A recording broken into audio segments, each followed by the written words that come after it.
Imagine a creature born from nightmares, part lion, part goat, part serpent. A creature whose very breath could scorch the earth and turn forests to ash. What if I told you that the Chimera wasn't just a legend, but a symbol of pure and bridled destructive power? Today, we're not just telling a story. We're diving deep into the untold reality of this monster, exploring not just its myth, but what made it so genuinely terrifying to the ancient world.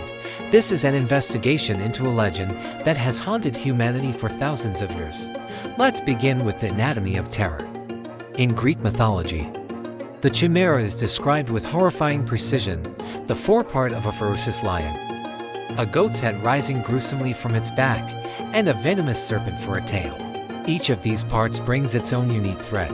You have the lion's raw strength and predatory instinct, the goat's wild unpredictability, and the serpent's insidious, venomous cunning. This composite form wasn't just for show. Ancient writers believed this unholy trinity of animals made the Chimera an unruly, chaotic force of nature, nearly impossible to stop. It was a monster that defied all natural laws, a walking, breathing paradox of ferocity. But the most terrifying aspect of the Chimera was its fire. This wasn't just a flicker or a spark.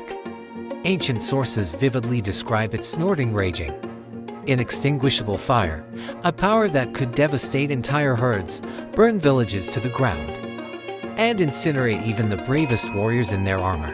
How could such a thing be possible, even in myth? Some scholars and mythologists have speculated on the source of this blaze. Was it a biological function, like highly advanced glandular structures or a form of internal combustion?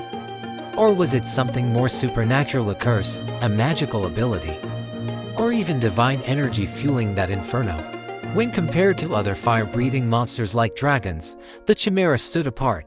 Its fire wasn't just a weapon it chose to use, it was a constant, fiery roar that symbolized its raw, chaotic essence. It was destruction given form. This brings us to mythology's most feared predator, and the hero who dared to face it. The only one to take on this beast was the hero Bellerophon, who had a significant advantage, the legendary winged horse, Pegasus. The most famous account tells of his clever strategy. He didn't face the fire head-on. Instead, he attached a block of lead to the tip of his spear. As he flew towards the monster, he thrust the spear into its gaping, fiery maw.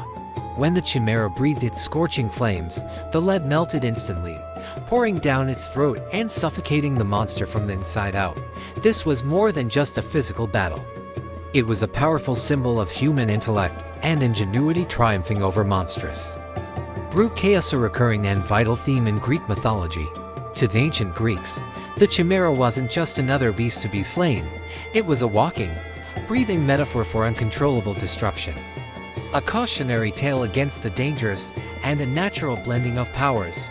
But what if the Chimera was never a literal monster at all? Some ancient writers, looking for a rational explanation, believe the myth symbolized a real-world phenomenon, a volcano. Specifically, an erupting mountain in Lycia, the creature's supposed homeland. This theory sees the fire-breathing lion as the volcano's peak, the goat on its back as the crags where goats grazed, and the serpent at its base as the snakes that inhabited the foothills. In this view, the Chimera is a mythic embodiment of a natural disaster, a way for ancient people to personify the terror of an erupting volcano. In modern times, the Chimera has evolved into a symbol of hybridity and unpredictability in science and culture. The term Chimera is used to describe something made of disparate parts, often with unforeseen consequences. The myth warns us that combining too many powerful or dangerous elements, whether in technology, ideology, or even our own ambitions, can lead to catastrophic results. Ultimately, the Chimera remains one of the most powerful and terrifying myths of ancient Greece. Its horror isn't just in its fearsome form, but in what it represents: chaos, destruction, and the elemental forces of nature that lie far beyond human control. It's a timeless reminder of the monsters that lurk not just in our legends, but in the untamed corners of the world and the human imagination. If you enjoy these deep dives into the space where myth meets meaning, make sure to subscribe and hit that notification bell. Let me know in the comments, which ancient monster should we investigate next? Thanks for watching.